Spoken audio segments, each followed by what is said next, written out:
history of Dillon Reservoir and Dam is one of geology and geography, resilience, and of course, resources.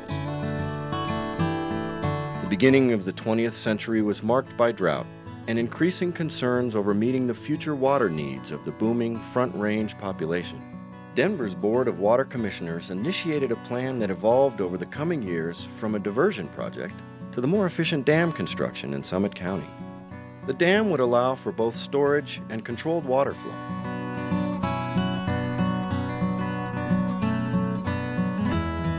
In its early years, the town of Dillon was a stage stop and a trading post. Dillon moved 3 times over the years. The final move was to make way for the dam. Denver Water had started buying land in the town from tax sales during the Great Depression. In the years that followed, Denver Water continued to buy land and help residents and businesses to relocate. Careful attention went into moving a cemetery and the town church. The town of Dillon is now a thriving mountain community to the east of the dam that bears its name. The former town site rests below the deep waters of Dillon Reservoir.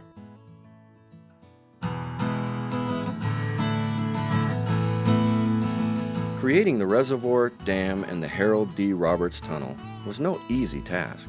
The confluence of 3 rivers and the reservoir basin were geographically ideal. But the geological conditions and surrounding area posed challenges in stabilizing the earth and preparing the reservoir structure. The reservoir is nearly 60 miles west of Denver and on the other side of the Continental Divide. Denver Water needed a way to transfer water stored in Dillon Reservoir to the South Platte River, which feeds into Denver.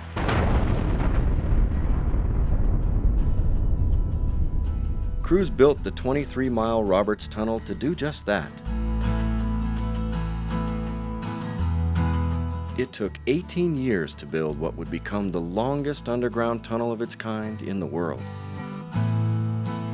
On January 2, 1960, men boring the tunnel from both east and west finally met.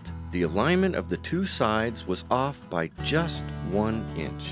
The Dillon Dam topped out on July 1, 1963, 2 weeks ahead of schedule, and the reservoir fulfilled its destiny when it began storing water in September of that same year.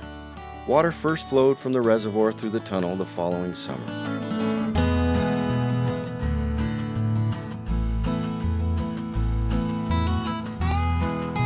"50 years later, Dillon Reservoir is Denver Water's largest. It provides 1/3 of Denver's water supply.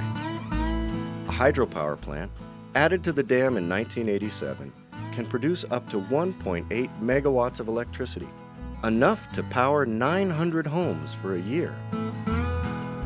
The Dillon Reservoir, dam, and the Roberts Tunnel system stand the test of time, a spectacular construction feat that continues to move high mountain water through the Continental Divide to the South Platte River and Denver Water customers far below.